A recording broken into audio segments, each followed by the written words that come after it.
Bem-vindos a mais uma literatura da série Espiritualidade no Literatura. Aproveitando a data de Natal, eu quero refletir hoje sobre o aspecto central da nossa espiritualidade ocidental e até mesmo global, que é esse acontecimento do Natal. E para isso eu queria evocar aqui alguns princípios que eu considero importantes.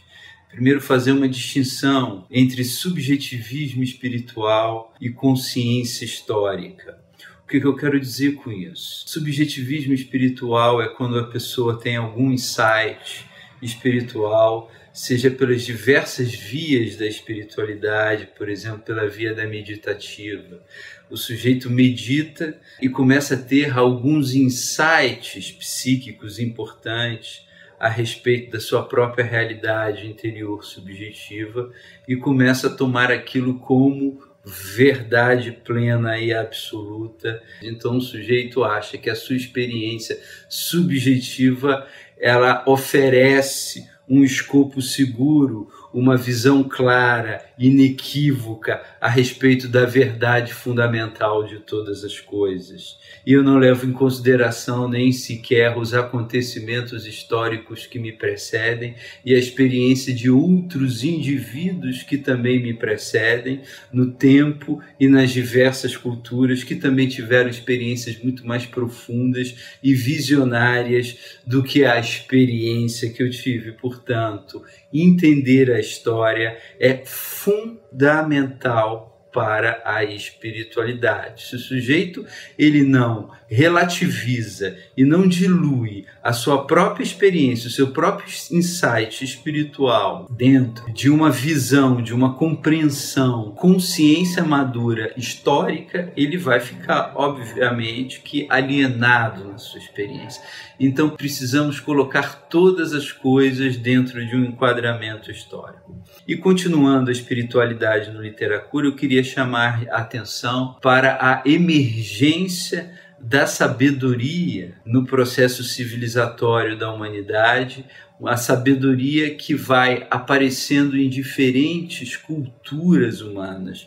Primeiro a gente vê a sabedoria se manifestar no judaísmo, através da tradição mosaica, aquela tradição fundada por Moisés, que funda a própria nação judaica. Nós vemos ali ela se manifestar através da escola dos profetas e dos textos sapienciais, os provérbios, o livro da sabedoria, o eclesiástico, onde tem princípios de uma via sapiencial. Então, portanto, a sabedoria judaica é uma das sabedorias inaugurais na história do ser humano e que vai inaugurar uma nova etapa de civilização na humanidade, uma nova consciência.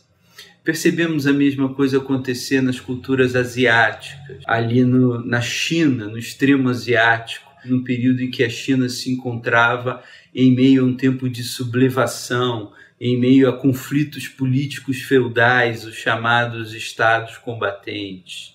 O território chinês estava sendo disputado por diferentes feudos, havia uma guerra civil interna e no meio desses conflitos nacionais surgem as chamadas 100 escolas. Durante o tempo, duas atravessam os séculos e chegam até nós, que é o taoísmo e o confucionismo, duas escolas de sabedoria que são absolutamente fundamentais.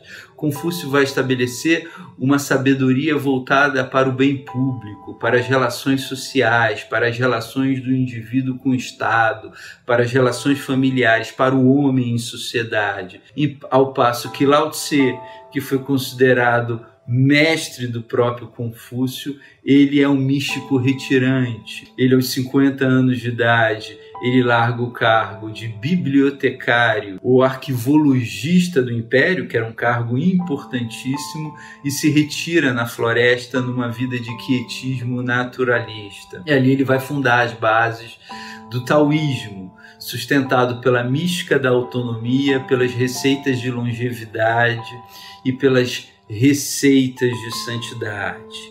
É uma sabedoria muito refinada, extremamente poética, profundamente sutil e que coloca nos escritos, a começar pelos escritos de Lao Tse, uma compreensão metafísica profunda a respeito do ser e da verdade. No taoísmo, o fundamento de todas as coisas, o ser divino, é o Tao, o que sustenta todas as coisas. E Lao Tse vai entender o Tao ali no poema 42 do Tao Te Ching, o seu livro que se chama O Livro que Revela Deus, dentro de uma tríplice manifestação. O Tao é único, e o Tao é o um, e do um vem o dois, e do dois vem o três, e é o três Tao que criou todas as coisas. Portanto, a concepção do princípio de todas as coisas em Lao Tse já é uma concepção trinitária.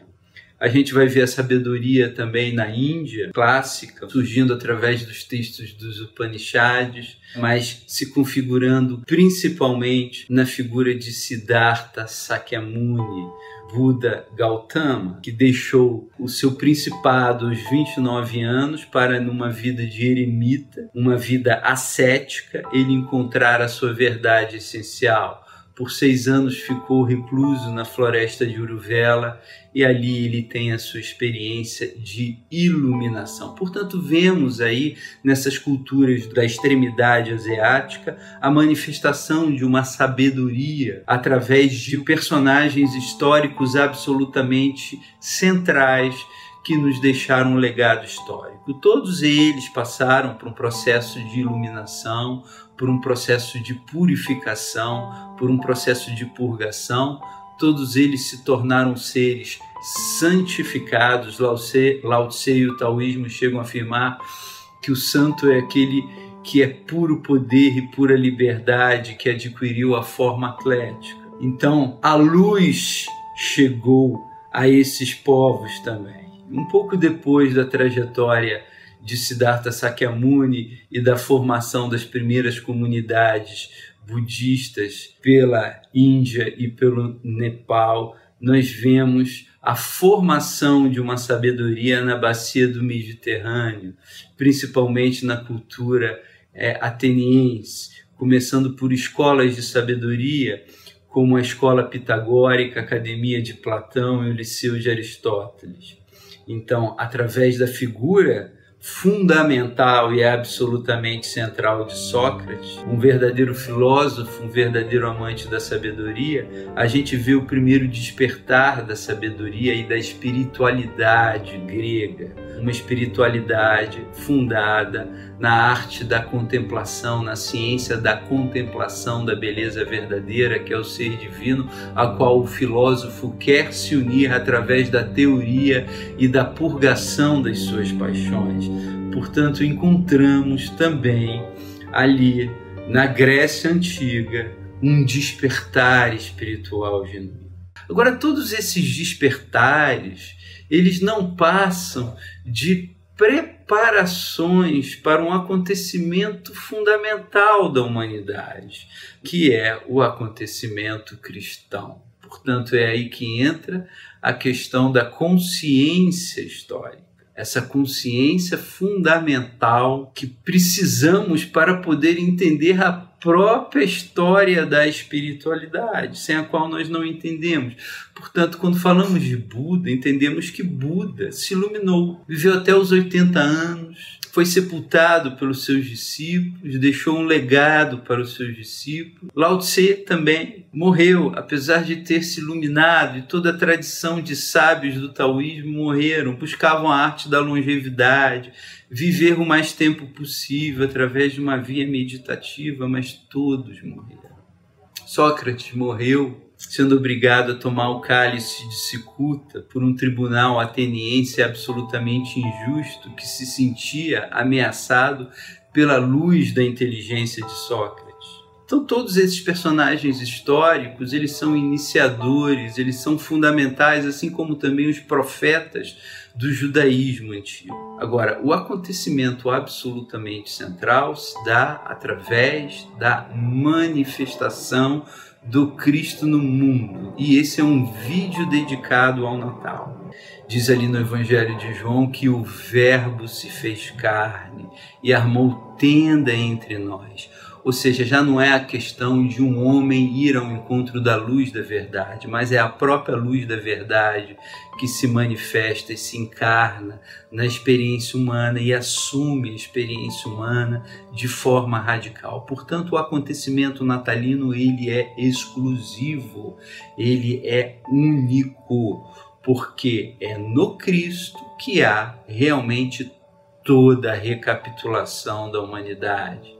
Ele foi o único que venceu, de fato, a morte. Se não houvesse a ressurreição, não haveriam os santos que se propagaram ao longo da história, não haveriam os mártires, não haveriam as transformações históricas que ocorreram só porque aquele homem, aos 33 anos de idade, sendo o Deus encarnado, assumiu a morte do homem, assumiu o sofrimento do homem, assumiu a tragédia humana, abraçou livremente pela sua caridade onipotente tudo aquilo que o homem foge e evita, assumiu a dor do abandono, assumiu a dor da humilhação, assumiu a dor da injustiça, assumiu a dor da negação de um dos discípulos, assumiu a dor da traição de um outro discípulo, assumiu a dor do abandono de todos os discípulos, e ele tudo disse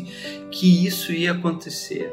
Então ele assume também a tortura física de uma forma radical, é despojado e crucificado nu numa cruz romana, e nisso ele assume todos os temores, todas as dores dos seres humanos. 700 anos antes desse acontecimento histórico absolutamente central, o profeta do judaísmo antigo, Isaías, já dizia sobre aquele que viria para assumir as dores humanas e que nas suas feridas a própria humanidade seria sarada das suas alienações.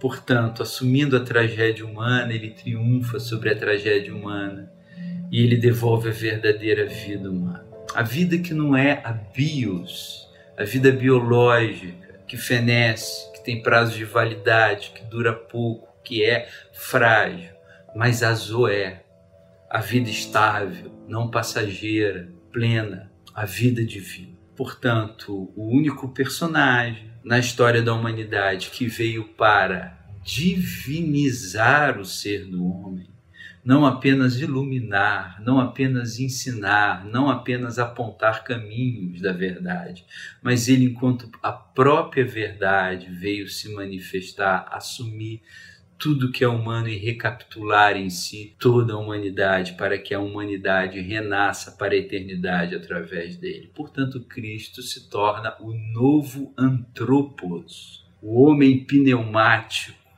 o homem espiritualizado, o homem transfigurado, o homem deificado, o homem Deus. Não haveria possibilidade do homem se unir a Deus plenamente se Deus não se unisse ao homem primeiro. Ele vem primeiro, ele é o noivo, o esposo da humanidade. Ele vem para assumir e, ao assumir, transformar. Só ele tem esse poder de divinizar o elemento humano. As pessoas ficam chocadas com isso, muitos pensamentos se retraem diante disso, daí alguns se fecham, chocados perante essa perspectiva histórica. Mas ela está aí, declarada na vida dos santos, na comunhão dos santos, e Jesus de Nazaré como uma tsunami histórica de graça e de vida. Quando ele se manifesta, ele é como uma grande vaga de vida que vai avançando ao longo dos séculos e transformando consciências e santificando homens e mulheres, transformando vidas e arrastando tudo de volta para ele. Nenhum personagem histórico, nenhum homem tem tal capacidade. Portanto, entender a história, ter a consciência histórica do como é todo o processo de amadurecimento da espiritualidade humana e a sua centralidade no Cristo, entendendo que a convergência está nele. Isso é o sentido do Natal.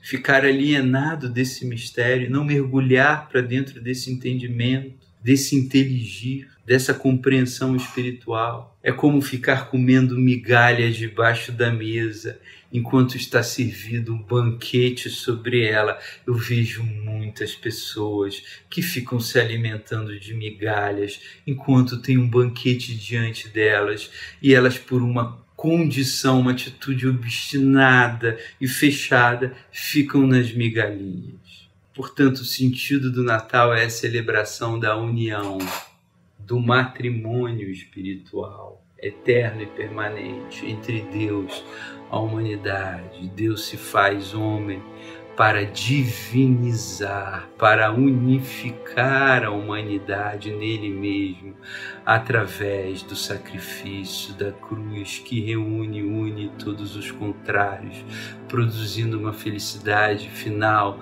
um triunfo através do sofrimento, um aniquilamento da morte passando pela morte, um aniquilamento do sofrimento passando pelo sofrimento. Eis o sentido do Natal.